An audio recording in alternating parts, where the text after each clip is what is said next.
Welcome to DieCasting News. Today, we have a critical intelligence briefing for plant leadership on the low-pressure die-casting machine market, and it's all based on the latest index box report.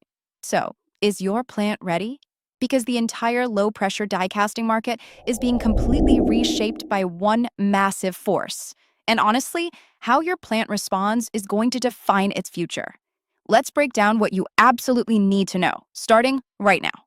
First up, the single biggest catalyst for new machine investment is, you guessed it, the auto industry's accelerated shift to electric vehicles.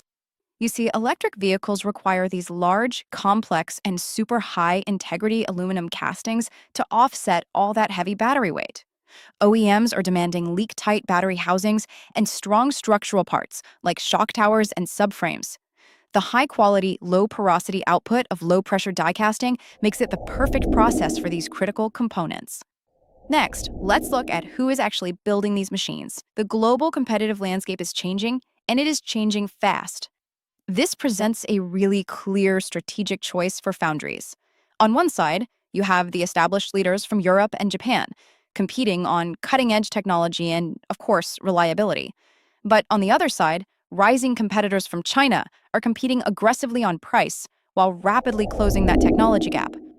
Our third update focuses on capital investment. The conversation is really shifting beyond just the initial sticker price of a new machine. The industry is now focusing on what's called total cost of ownership, or TCO. This is an absolutely critical metric for long-term profitability that considers the full lifecycle cost of an asset, not just what you pay for it up front. In practice, this means you're evaluating a machine on three key factors that directly impact your bottom line: its energy consumption, its uptime reliability, and its long-term maintenance requirements. Now for a global spotlight from the report's production analysis. The Index Box report identifies India as a leader in the production of low-pressure die-casting machines. This positions the country as a significant and growing player in the global supply chain, offering a key manufacturing hub for this essential equipment. And finally, our outlook to 2035. There are three key trends that will really define the future of the market. Success in the coming decade is going to be defined by three pillars. First, mastering large structural parts through gigacasting. Second, integrating digitalization and AI for predictive maintenance. And third, meeting those rising customer demands for sustainability through energy recovery and scrap reduction.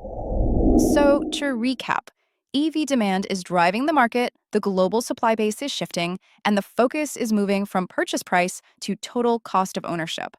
For more market intelligence to keep your plant ahead of the curve, make sure you're subscribed to DieCasting News.